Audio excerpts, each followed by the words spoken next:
Okay, तो last video में आपने देखा कि किस तरीके से हमने एक एग्जाम्पल को HTML की कोडिंग करके नोटपैड के अंदर हमने लिखा और फिर उसको ब्राउजर में रन कराया और उसमें हमने देखा कि हेडिंग का क्या वर्क होता है, हेडिंग हम लोग क्यों यूज करते हैं। ये सब चीजें हमने उसमें देख ली और हेडिंग में डिफरेंस क्या है, हेडिंग 1 से लेकर हेडिंग 6 तक जब हमने लिखा तो उसमें क्या डिफरेंस पाया ये हमें उसमें देखने को मिला। अब हम लोग बात करेंगे एट्रीब्यूट्स की। ये एट्रीब्यूट्स क्या होते हैं, लिखा है you can use attribute in any opening tag. आप इसे कहां यूज कर सकते हैं, किसी भी ओपनिंग टैग के अंदर यूज कर सकते हैं, मतलब किसी भी टैग के ओपनिंग वाले टैग में आप इसका यूज कर सकते हैं। किस लिए यूज करेंगे, to change the behaviour of that tag, उस टैग का बिहेवियर चेंज करने के लिए। जैसे अभी तक वो जो टैग काम कर रहा था उसी टैग का मतलब और ज्यादा उसमें थोड़ी सी चेंजेस लाने के लिए आप उसका यूज करेंगे। एग्जाम्पल के लिए देख लो, यहाँ पे अगर आप हेडिंग टैग को ही ले लो, अभी जो हमने यूज किया हेडिंग 1, हेडिंग 2, हेडिंग 3, उसमें आप अलाइन एट्रीब्यूट का यूज कर सकते हैं। अब ये अलाइन क्या है, जैसे आप किसी हेडिंग को लेफ्ट में लिखना चाहते हैं, किसी को सेंटर में लिखना चाहते हैं, किसी को राइट में लिखना चाहते हैं, देन आप क्या करेंगे कि अलाइन एट्रीब्यूट का यूज कर सकते हैं। ठीक है, क्या लिखा है कि अलाइनमेंट एट्रीब्यूट का यूज पैराग्राफ को पोजीशन देने के लिए किया जाता है। Basically left, right, centre, justify, ये सब क्या होते हैं, अलाइनमेंट्स होते हैं। अब यहाँ पर आइए उदाहरण से समझते हैं इस चीज को कि ये क्या है। जैसे HTML के बाद यहाँ डैश दिया, इसका मतलब कि HTML के बाद जो भी चीजें लिखी जाती हैं, लाइक HTML के बाद हेड लिखना होता है, टाइटल लिखना होता है, हेड को क्लोज करना होता है, टाइटल क्लोज करना होता है, तो वो सब चीजें आपको लिखनी है, इसलिए वहां पे डैश लिखा गया है। उसके बाद बॉडी, बॉडी के बाद आकर आपको लिखना है, यहाँ देखो लिखा है H1। अब H1 के बाद ये बंद नहीं किया गया, जनरली हम लोग देखते हैं कि H1 लिखकर और ऐसे बंद कर दिया जाता है, लेकिन H1 के बाद हमने लिखा है अलाइन लेफ्ट। तो यही जो चीज है ना, इसी चीज को एट्रीब्यूट कहा जाता है, इसी चीज को हम लोग एट्रीब्यूट कहते हैं। ठीक है, अब एट्रीब्यूट क्या करेगा, पोजीशन को चेंज करेगा, क्योंकि यहां पे लिखा है जो H1 में हम चीजें लिखेंगे उसको लेफ्ट साइड में लिखना है। तो यहाँ रिजल्ट में आप देख सकते हैं कि लेफ्ट में ही लिखा हुआ है, और बाय डिफॉल्ट कोई भी टैग हो वो लेफ्ट साइड में ही अलाइन रहता है, आपको उसको लगाने की जरूरत नहीं थी। दूसरा है कि फिर से हमने एक H1 लिया, H1 ही ले रहे हैं दोनों बार, और इसमें अलाइन लिख दिया हमने सेंटर। अब इससे क्या होगा कि आपका जो भी टेक्स्ट होगा वो लेफ्ट में ना अपीयर होकर पेज के सेंटर में अपीयर होगा, पेज के बीच में अपीयर होगा। ठीक है, तीसरे लाइन में हमने लिखा अलाइन राइट। तो इससे क्या होगा कि जो टेक्स्ट है वो टेक्स्ट आपके पेज के ना तो लेफ्ट में होगा ना सेंटर में, बल्कि ये कहाँ अपीयर होगा, पेज के राइट साइड में अपीयर होगा। तो आशा करता हूं कि आपको ये समझ में आ गया।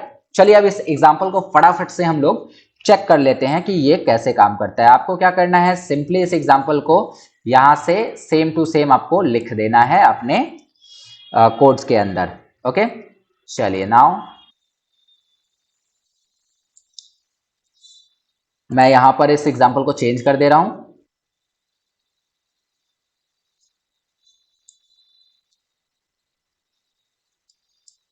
ओके, तो यहां पर देख सकते हैं आप, लिखा जा चुका है H1, H2, H3।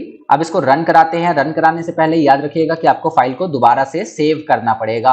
जब तक आप फाइल को सेव नहीं करेंगे रन नहीं करा सकते हैं। रन कराने के लिए फिर से वही गूगल क्रोम अगर खुला है तो ठीक, नहीं खुला है तो आपको फिर से खोलना पड़ेगा। Ctrl+O दबाइए और जो फाइल हमारा था उसको चुनकर ओपन कर लीजिए। अभी आप यहाँ पर देख सकते हैं कि जो भी चीजें हमने लिखी हैं, मैं एक बार कोड से इसको आपको बता दूं। यहाँ पर जो पहली हेडिंग लिखी हुई है, इस हेडिंग के मुताबिक जो पहला ये लिखा है this is left align heading, ये जो है वो लेफ्ट साइड में आना चाहिए, बिल्कुल आया है। दूसरा जो लिखा हुआ है this is centre align heading, ये बीच में आना चाहिए, ये आया हुआ है। और तीसरा लिखा है this is right align heading, जो कि राइट साइड में आया हुआ है। ठीक है, तो इस तरीके से आप देख रहे हैं कि यहाँ पर ये एट्रीब्यूट जो है अलाइन एट्रीब्यूट, ये किस काम आ रहा है। अलाइन एट्रीब्यूट किसी भी हेडिंग को या किसी पैराग्राफ को लेफ्ट, राइट, सेंटर, इन जगहों पर अलाइन करने के काम आता है। तो उम्मीद करता हूं कि आपको ये चीजें समझ में आ गई। चलिए अब आगे बढ़ते हैं। अब अगर हम बात करें पैराग्राफ की, तो पैराग्राफ भी कुछ इसी प्रकार से एक टैग है, पैराग्राफ और लाइन ब्रेक टैग। इसमें क्या होता है, अगर पी टैग आप लिखते हैं तो उससे नया पैराग्राफ चालू होता है, जबकि BR लिखते हैं तो उससे आपका नया पैराग्राफ ना चालू होकर लाइन चेंज हो जाती है। ठीक है, लाइन चेंज करके आप लिख सकते हैं। ओके, तो ये एक बेसिक सा डिफरेंस है पी टैग में और BR टैग में। एक और अगर डिफरेंस की हम बात करें तो पी टैग एक कंटेनर टैग है, जबकि बी आर एक एम्प्टी टैग है। पी टैग से हम नया पैराग्राफ डाल सकते हैं अपने डॉक्यूमेंट के अंदर, जबकि बी आर टैग से हम उसी पैराग्राफ में लाइन को चेंज कर सकते हैं। ठीक है, चलिए पी टैग को और विस्तार से हम लोग यहाँ पे जानते हैं। P for paragraph tag.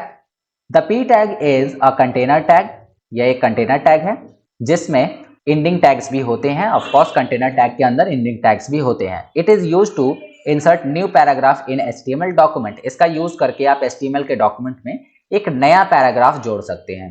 You can enclose any text inside the P. आप ये दोनों पी के बीच में, यानी कि पी का जो ओपनिंग टैग है और पी का जो क्लोजिंग टैग है, इसके बीच में आप किसी भी चीज को लिख सकते हैं, वो एक पैराग्राफ माना जाएगा।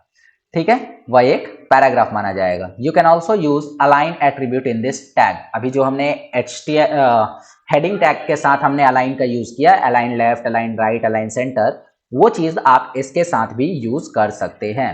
ठीक है, एचटीएमएल में पैराग्राफ डिफाइन करने के लिए पी टैग का यूज किया जाता है। ये सिंपली यहाँ पे लिखा हुआ है। अगर बी आर टैग की बात करें तो बी आर टैग का यूज करके हम क्या कर सकते हैं, the B R tag is an empty tag. दोनों में डिफरेंस देख लीजिए, ये कंटेनर टैग है जबकि बी आर टैग एक एम्प्टी टैग है। अब जब एम्प्टी टैग है तो इसमें जाहिर सी बात है कि इसके अंदर कोई भी क्लोजिंग टैग नहीं होगा। That simply insert a line break. ये सिंपली क्या करता है, एक लाइन ब्रेक इंसर्ट कर देता है, मतलब लाइन को चेंज कर देता है।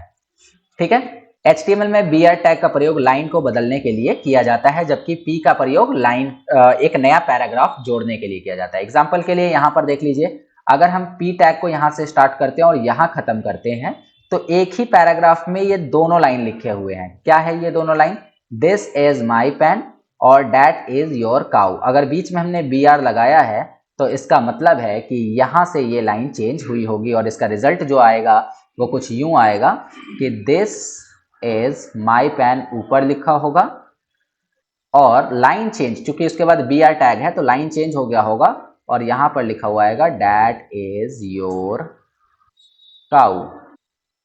ठीक है, तो ये कुछ इस प्रकार से रिजल्ट आपको प्रोवाइड करेगा। तो उम्मीद करता हूं कि आपको ये चीजें समझ में आ गई होंगी। अब थोड़ी सी एक और बात कर लें हम यहाँ पर कि कमेंट क्या होता है और क्यों हम इसे अपने HTML डॉक्यूमेंट में जोड़ते हैं। ठीक है, सबसे पहली चीज कि कमेंट का कोई भी इफेक्ट हमारे डॉक्यूमेंट पे नहीं पड़ता है। अगर हम अपने डॉक्यूमेंट के अंदर, HTML डॉक्यूमेंट के अंदर किसी चीज को कमेंट बना देना तो ब्राउजर उसको रीड नहीं करता है। तो फिर ये कमेंट हम लोग लगाते क्यों हैं? कमेंट हम अपने अंडरस्टैंडिंग के लिए लगाते हैं ताकि हम ये समझ पाएं कि आगे हम कौन सा काम कर रहे हैं।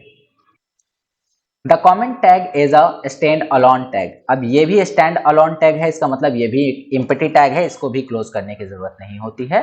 That enable you to include message, जिससे आप क्या कर सकते हैं कि अपने डॉक्यूमेंट के अंदर कोई मैसेज दे सकते हैं, वैसी चीजों को लिख सकते हैं जिसे आपको प्रिंट नहीं करवाना है, अर्थात आपको ब्राउजर में उस चीज को नहीं शो करना है, तो उन चीजों को आप अपने कोड के अंदर लिख सकते हैं।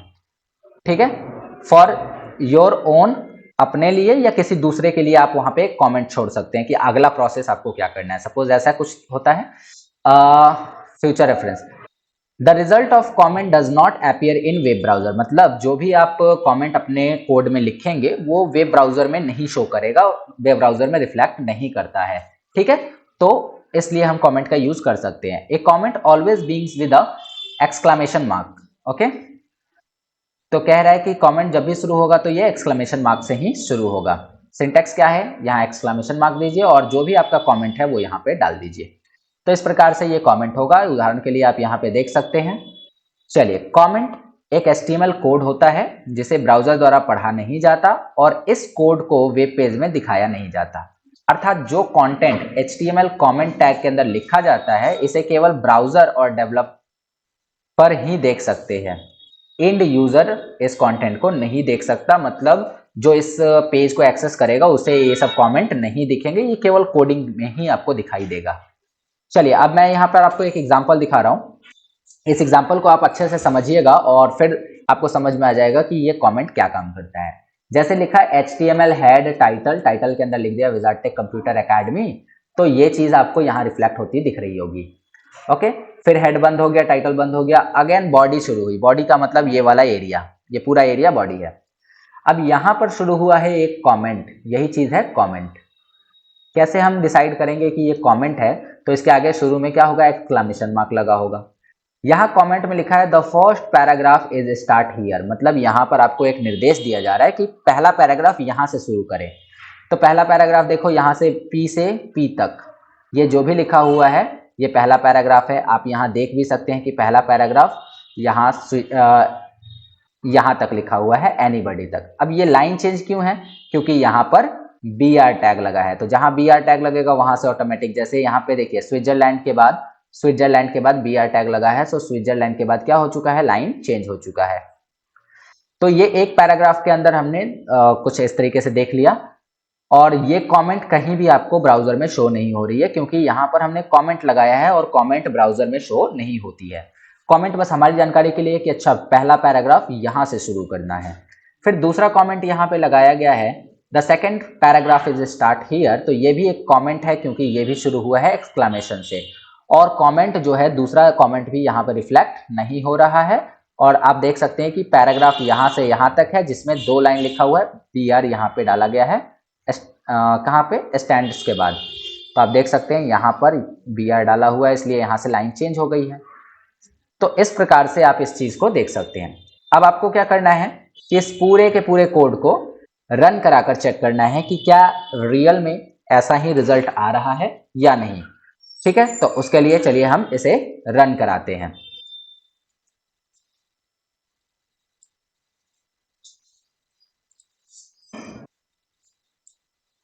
यहां पर मैंने कोड को लिख लिया है। कोड को लिखने के बाद में आपको क्या करना है, फाइल पे जाना है, सेव पे जाना है, और सेव करने के बाद में आपको दोबारा से ब्राउजर खोलना है। ब्राउजर में अभी पुराना वाला ही रिजल्ट आ रहा होगा, सो आप इसे रिफ्रेश कर लीजिए और आप देख सकते हैं कि यहाँ पर आपको जो अभी का रिजल्ट है वो शो करने लगा होगा। ठीक है, कुछ इस प्रकार से आप मैच करा सकते हैं, यहाँ पर दोनों रिजल्ट सेम टू सेम आ रहे होंगे। ओके, तो उम्मीद करता हूं कि आपको ये चीजें समझ में आ रही हैं। चलिए, तो अब हम लोग बढ़ेंगे आगे।